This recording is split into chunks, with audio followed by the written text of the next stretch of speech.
O que é o templocentrismo? Quando foi que Jesus mandou construir algum templo? Templocentrismo não é uma prática cristã, e sim judaica.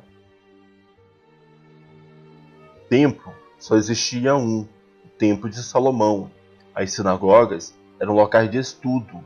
O único templo autorizado por Deus foi o construído por Salomão, para abrigar a arca. Este foi derrubado no exílio. A reconstrução foi feita por Zorobabel e reformada por Herodes. Em 70 DC, o templo de Herodes foi derrubado. Deus permitiu que o templo físico existisse como memorial até que viesse Cristo, construísse o verdadeiro templo que é espiritual. Após a morte de Jesus, não deve existir mais templos físicos. O templo é espiritual e este veio a abolir o templo físico. Jesus aboliu o templo. Para que edificar o que Jesus derrubou? Jesus disse: destruí este santuário e em 3 dias o reconstruirei, referindo-se a seu corpo. Não sobrará pedra sobre pedra. O véu do templo se rasga de alto a baixo e as pedras se fendem. Nova Aliança inutilizou a primeira, que tinha culto divino em santuário terrestre, não feito por mãos humanas, mas espiritual e não físico. Sem contradições, o templo que o Messias construiu é um templo celestial. O templo físico foi transferido para o interior do homem. Por meio da sua morte, a humanidade seria redimida, abrindo caminho para que Deus pudesse habitar no espírito humano. Esse foi o objetivo central do Mestre de Nazaré. Assim, em obediência, os discípulos de Jesus estavam em comunhão com a nova aliança, não com a velha, com o verdadeiro santuário, o qual o Criador fundou, e não o homem. Adorar no templo e no monte são práticas da velha aliança. Os que assim fazem, a graça não alcançam. Nós temos um altar, e dele não pode se banquetear. Os que servem aos tabernáculos não têm ninguém para os resgatar. Da graça tem descaído todo aquele que pelas velhas práticas ficam atraídos. O primeiro templo cristão foi a Basílica de São Pedro, fundada sem autorização de Deus no século IV. Desde então, segue-se o modelo que as Escrituras desconhecem. Milhares gastos com edificações de pedras, enquanto muitos morrem de fome. Não entra na minha cabeça indivíduos que simpatizam com esse sistema. Objeções. Jesus disse: a minha casa será casa de oração, se referindo a Jerusalém, a comunidade de Israel, e não ao templo de Herodes. A casa de Deus é o povo, o Espírito do Pai habita nas pessoas, não no tijolo e cimento. Por isso o templo não é a casa de Deus.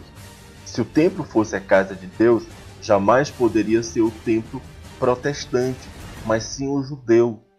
O templo protestante sequer tem autorização de Deus para existir. Objeções. Quando Davi disse: alegrei-me quando me disseram, vamos à casa do Senhor. Ele se referia a Israel. Jerusalém era a casa de Deus, visto que o templo de Salomão foi construído após a morte de Davi. Como pode Davi se referir ao templo se ele nem existia ainda? É claro que Davi se referia à mesma coisa que Jesus. Deus sempre chamou de sua casa Jerusalém, o povo de Israel, sem contradições. Objeções. Jesus ensinava no templo religioso e os discípulos estavam sempre orando no templo religioso. É claro que Jesus entrava e saía das sinagogas, mas também ensinava nos montes, orava nas clareiras dos bosques e escrevia no chão. O Salvador não ensinou apenas no templo, mas em todos os lugares. O templo que os discípulos frequentavam no século I era um pátio aberto. O Santo dos Santos Ninguém tinha acesso, a não ser os sacerdotes. Orar vem da palavra oratória, ou seja, eles faziam discursos no pátio do templo. Então, aonde devemos servir e adorar o Pai? Nem no monte, nem no templo. Adorareis o Pai. Jesus causa uma revolução que até hoje os que se dizem seus discípulos ainda têm dificuldade em aceitar. Ele nos mostra que a adoração acontece interiormente em espírito e não em templos. Não depende de um lugar santo. Jesus ensinou também que congregar é reunir-se para falar de Jesus e ensinar sua mensagem. Em casa, no pátio, nas praças, estando dois ou mais. E que servir a Deus é servir ao próximo, não é um ajuntamento religioso. Jesus afirmou categoricamente que o local de adoração não é nem em Jerusalém, no templo judaico, nem em Samaria, no monte, pois Deus é espírito e o importante é que o adoremos em espírito e em verdade. Seja onde for, buscar a Deus é no íntimo, no espírito. Não é necessária a instituição para alcançar e ser discípulo de Cristo. Se tiver fé, seu coração busca a verdade. A verdade é a vida, e a vida é a palavra do Messias, que deve ser vivida dia a dia, para que se alcance a verdadeira vida. Cristo destruiu o monopólio do Deus reducionista institucional judaico, tirando-o de dentro do templo judaico para além da religião, estendendo a salvação a todos os povos. Não voltem a monopolizar Deus. A igreja é formada por pessoas. Em termos bíblicos, a igreja é simplesmente aqueles que seguem a Jesus. Definitivamente não é instituição, não é uma corporação, não é uma empresa, não é um templo. A igreja de Cristo não tem hora de culto. O culto nem é uma cerimônia. Ele cultua em todo o tempo, porque cultua com a vida, vivendo. Não é de parede e teto. Ela é feita por mim e por você. Ela é feita por gente. A igreja de Cristo sente a fome do faminto, sente a sede do sedento, sente o frio do desabrigado, sente a dor do doente, mostra o caminho da salvação, mas não tem os direitos da via, nem cobra o pedágio da ponte. A igreja de Cristo não tem nome, não tem placa, nem mesmo uma sede. Ela está em mim, está em você. Para adorar a Deus, não é preciso de tempo, instituição e horário específico. Adorar-se a Deus é no lazer, na rua, no trabalho e onde quer que estejamos. O corpo de Cristo está assentado em um reino espiritual e para além de congregações físicas. Não é uma entidade política, física, denominacional e mundana. Assim, a igreja instituição, com seus cargos e hierarquias, assim como a igreja empresa, que visa lucros e números, e a igreja clube, que tem sócios e não membros, que visa o entretenimento, todas elas fogem do padrão do Novo Testamento e não têm sequer autorização de Deus para existir. No corpo de Cristo, todas são iguais.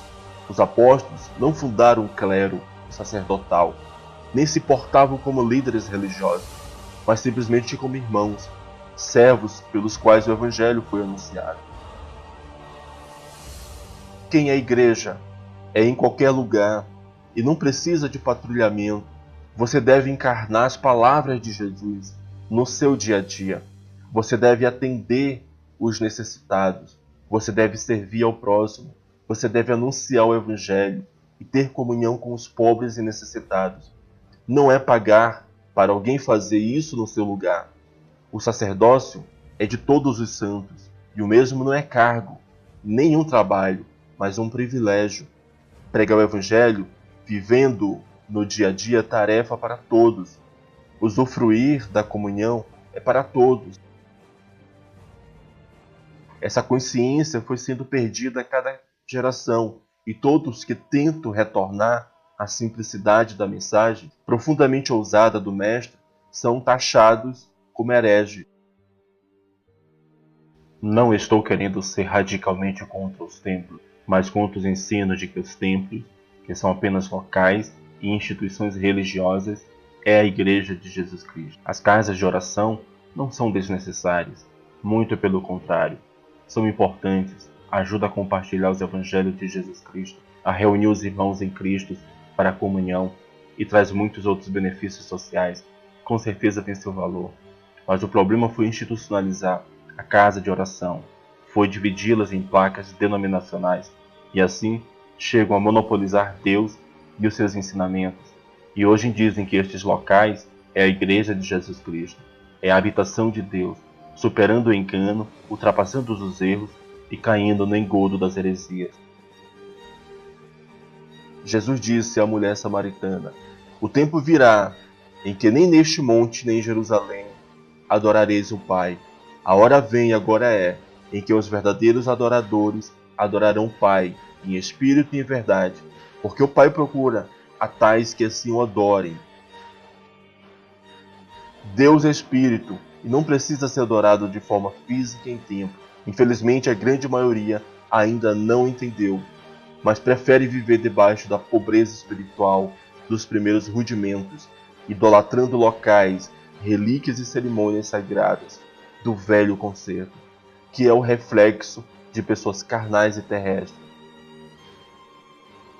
Agora vejamos as 5 mentiras do sistema religioso. Primeiro, igreja fundada por Cristo é equivalente à instituição religiosa. A partir daí vem todo o engano. Segundo, fora da organização religiosa não há salvação. Terceiro, servir a Deus é equivalente a frequentar e obedecer à organização religiosa. Quarto, dar frutos é trazer gente para dentro da instituição. 5. Estar em Cristo é estar na instituição. Se você se desviar da organização religiosa, o diabo te pega. Portanto, templo é espiritual, não físico. Igreja é você, não instituição. Congregar é compartilhar lições espirituais e não ajuntamento religioso. A oferta é para os pobres, não para líderes. Dízimo foi para os judeus, não para os cristãos. Pastor é um dom, aptidão para o ensino, não cargo. Servir a Deus é servir ao próximo e não a uma instituição. O que passa disso é comércio da fé, corrupção do raciocínio e manipulação de diversos subjetivos para dominar as pessoas mais impressionáveis, tornando-as cativas a um sistema institucional que Jesus desconhecia.